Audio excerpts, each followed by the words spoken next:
Trump's argument is that if these people nonetheless are supposed to be our friends and our allies, put NATO aside, he thinks of them as our friends. If during our does Trump think of them as our friends? I think the United States as a whole. He leaked texts with the Prime Minister of Norway. I think the United States as a whole does. I think President Trump personally thinks that our allies probably need to be maybe. He treats them like enemies, and he treats Russia like allies. Progressive YouTuber Adam Mockler recently joined Abby Phillips' table for five, where he faced off against two familiar MAGA defenders and conservative commentators, Noah Rothman and Brianna Lyman. The discussion quickly turned into a heated exchange as both sides challenged each other's views on some of the biggest political issues. We're going to break down the most important moments from this panel featuring Adam Mockler, Abby Phillips, and the rest of the guests. I'll also share my own thoughts and reactions along the way. So let's jump right in and see exactly what happened. War against Iran enters its fourth week. The pressure is mounting on Donald Trump economically, politically, domestically, and globally. Thousands more U.S. Marines and sailors are heading toward the Middle East in what is likely to be a treacherous mission. The president faces the danger of losing control of the war after Israel struck a gas field that he claimed he wasn't aware of. He's facing tensions with allies after he says that they refused his help in the war. He's facing rising gas prices at home, along with higher inflation and lower markets. He's asking for money for a war that is not popular with Americans and a price tag not popular with Republicans. He's facing criticism from many of his own supporters for what they say are broken promises. And all of this is coming as primaries and campaigns are heating up for the midterm elections. This is a Trump administration that is in a perilous moment, whether you agree or disagree with this war. Their decisions from this point forward could really matter not just for how the war progresses, but also the politics of it for the Republicans this year in the midterms. Oh, we're talking not about the midterms. We're talking about history. This is an epochal war. On the other side of it, we don't know what that looks like, but it will not be the world that existed on February 27th. An entire new world exists for us after this. And the president seems as calm and at peace and steadfast and resolute as I have ever seen him, including with tariffs. How he responded when he introduced those tariffs on Liberation Day in 2025 was very erratic. And he was easily moved by the polls and by pressure from Republicans and pressure from the markets. You think so? Oh yeah, he responded to the markets within weeks. The markets have been moving here in ways that the president has not reacted to. Okay. All right. Well, I will agree to disagree on that one. I'm not sure that he, I think he tried to stick by his guns on a lot of the tariffs, for example. But on this, I mean, you're right. It's going to be incredibly significant what he does. But every day we're getting a different story from Donald Trump about what he is doing. We're not even quite sure that Donald Trump and Israel are on the same page. It doesn't seem like it. I'm glad you brought up the tariffs as well, because when they announced the tariffs, they said this is short-term pain for long-term gain. That was like 14 months ago, 12 months ago, and we're still in the short-term pain part. When are we going to enter the long-term gain part? Because tariffs imposed a $1,000 tax on American families in 2025. Now this war is spiking the price of oil, spiking the price of gas, spiking everything, and the economy is suffering. Now we're entering week 4 of this war that Trump said would be 4 to 6 weeks, and we're sending thousands of new troops to the Middle East, meaning probably take about a week for them to get there. I think it might take a lot longer. Longer than a week. So that means we're going to blow through this 4 to 6 week timeline. We're experiencing major mission creep already. Before we even reach this, mission creep is when the size, scope, and scale of the mission slowly expands. We experience in Afghanistan and Iraq, and I'm very worried that's going to happen now. Just briefly to respond to you, I agree. I will say that I don't think the president and his subordinates have said as early and often as they should, because that's a messaging operation. Say it again and again and again until everybody can repeat it. Exactly what the purpose of this war is and why it was necessary. But the purpose of this war, as they have said, perhaps not to my satisfaction, but the frequency, a lot of things. But nevertheless, no, they have said that we need to degrade and eliminate Iran's capacity to project power abroad. And when they project power abroad, they kill Americans. We've gotten really good at interdicting the amount of effort that the Iranians put into killing us. And it takes a lot of time, a lot of resources, a lot of personnel. It's one of the reasons why we can never execute the pivot to Asia. On the other side of this war is the possibility of another world without the Islamic regime. Wait a minute. Without the foremost sponsor of Islamist terrorism in North America, in Europe, in Latin America. And yes, it is a national security issue, whether or not Israel is on the same page with us, because the American people are under threat every day. If we achieve that threat is a value. So just think, you might be right. It might be that eliminating Iran was the most important thing. The question I have is why, if that's true, why didn't the president take the time to try to woo the American people, to get them onto his side, to build a coalition with our allies, to get them onto our side, so we could go out and actually we could prosecute this war with our country being behind it, and our allies standing with us. Instead, what we have is a president who seems to only know how to use the sticks these days. He doesn't know how to use the carrots. And so we are at this point where it seems like we're making it up as we go, and he's upset because he can't get anybody else in the world to join us. But he's been talking trash about them for 18 months. Here's what he wrote about NATO on Friday. He said, without the USA, NATO is a paper tiger. They didn't want to join the fight to stop a nuclear-powered Iran. He calls them cowards, and he says, we will remember. I think the question that comes up for me is that doesn't seem like a message that's written from a position of strength. If you have allies, treaty allies, that you then have to turn around and insult and reprimand and all of that stuff because you couldn't convince them to come along with you on something, that seems like a sign of weakness. I think it actually is the opposite. It's the fact that let me show strength that it's the fact that he's willing he can't get NATO to come along with him. First of all, it's the fact that he's willing to lose our allies because they so much don't contribute to our own efforts that he says we don't need it. Take it or leave it. If we have them, great. If we don't have them, we don't need them. Second of all, when it comes to NATO, this is an organization that had never funded appropriately their own share of the burden, and they have been pissed at Donald Trump since the day he came down that escalator because he has wanted them to pay for their fair share. Last but not least, look, the Strait of Hormuz is not just beneficial to the United States, okay? Europe is also benefiting from it, right? Sulfur travels through that Strait of Hormuz. That sulfur then goes to Africa for farming. It goes to Europe for farming. They also need to hope and pray that that thing can open. So the fact that right now the United States has done a lot of the bulk work and is saying, can you guys now come and step up because you are our allies? Should you not help us when we need some help? We're doing the bulk work of a war that we started? But we're we started not a war picking because sides. Iran started a war 47 years ago. We're finishing the war. Wait, We're not picking sides for backyard soccer here, right? What we're doing is we're trying to figure out. They all use the exact same talking points. Noah Rothman, Breanna Lyman, Scott Jennings, and so many of the regular conservative voices who appear on Abby Phillips' show keep repeating the same argument. They say Iran has been threatening America for the last 47 years and call it the world's biggest sponsor of state terrorism over and over again.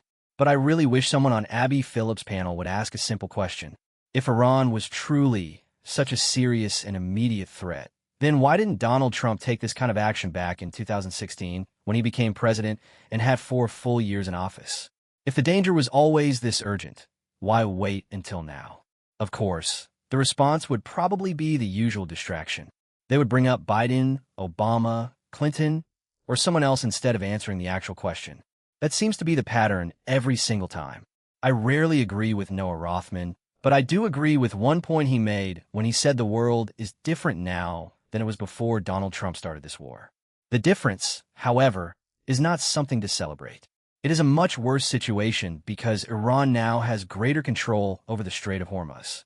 Donald Trump, the same person many MAGA supporters praise as fearless, was not the only one willing to make this move. In my view, he was the only one reckless enough to make a decision that has left the region in a more dangerous position. As a result, Iran is now in a stronger position than it was just a few months ago. But with that said, let's keep going.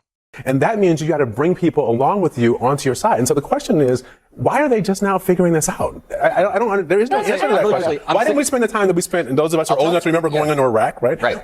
Before that, George Bush, even though I disagree with it, but he had a mounted campaign going to the United Nations, talking to the American people, stories in the newspapers. So the American public was on board with The that. coalition of the willing. I mean, look, it's been 47 years. What's a few more months getting allies on board? Well, I'll tell you, this was an emergency exigency. This wasn't an 8-month build-up. Was it? Yes, it was. Because after Midnight Hammer, we had evidence, and I think the administration said the opposite this week that they in had testimony. That they had evidence that they were not. She said, that they had evidence that they were not developing their nuclear program. What they have said, because they lack the resources to get that material out of the lightly irradiated tons of rubble that it's under, what they said is that they're building it with more speed and alacrity than we can build interceptors, ballistic missiles. And this was an emergency buildup because of the protests in December and January. That happened out of the blue. Listen, and then we got the regime appeared weak. That ballistic missiles alone are a justification for war with Iran is not even an argument that this administration is making. They make it all the time. They were making the case. They were making the case that Iran was a nuclear threat and that we would never let them have a nuclear weapon. Their ballistic missile capability was not such that nobody has argued that it could reach the homeland. There's no argument of that. They're making. Israel has been and remains in the zone of danger. But I guess I don't know that if you were to take that to the American people and say, Iran was building conventional weapons, ballistic missiles, and we need to go to war with them for the first time in 47 years, I'm not sure that would be a winning argument, which is why they weren't making it. They started making it again. Right before the war, but during the war and afterwards. And the argument is very clear that this is a missile capability that will deny us access so that we can't do another Midnight Hammer without experiencing unacceptable losses and maybe not achieving our mission results. The reason why this happened in 2 months is because we had a window of opportunity. The intelligence was there to hit their leadership, and we decimated their leadership. The regime was weaker than it had ever been, experiencing the worst protests they had ever seen. It wasn't an 8-month buildup, and it's looking like Well, guess what, Noah? The result is the exact opposite of what was promised. Instead of becoming weaker, the regime is now in a stronger position than it has been in for years. That strategy clearly did not produce the outcome its supporters claimed it would. Quite the opposite. It has left the regime with more influence and a stronger position than before. Oops.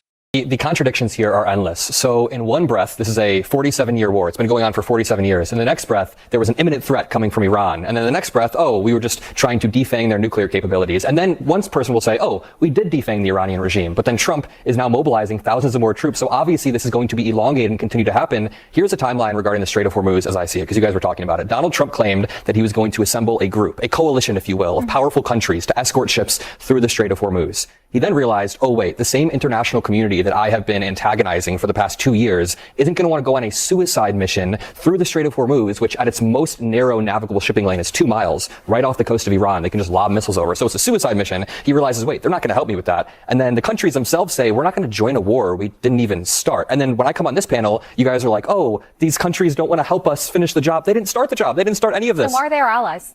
Because we are a coalition. Do they all get like veto power when President Donald Trump does? NATO is a defensive coalition meant to defend countries. Article 5 is invoked when one is attacked. Article 5 is not invoked when we attack a country. That is a fundamental axiom of NATO. Right. And I think what President Trump's argument is that if these people nonetheless are supposed to be our friends and our allies, put NATO aside, he thinks of them as our friends. If during our time of... Wait, does Trump think of them as our friends? I think the United States as a whole... He leaked texts with the Prime Minister of Norway? I think the United States as a whole does. I think President Trump personally thinks that our allies probably need to be...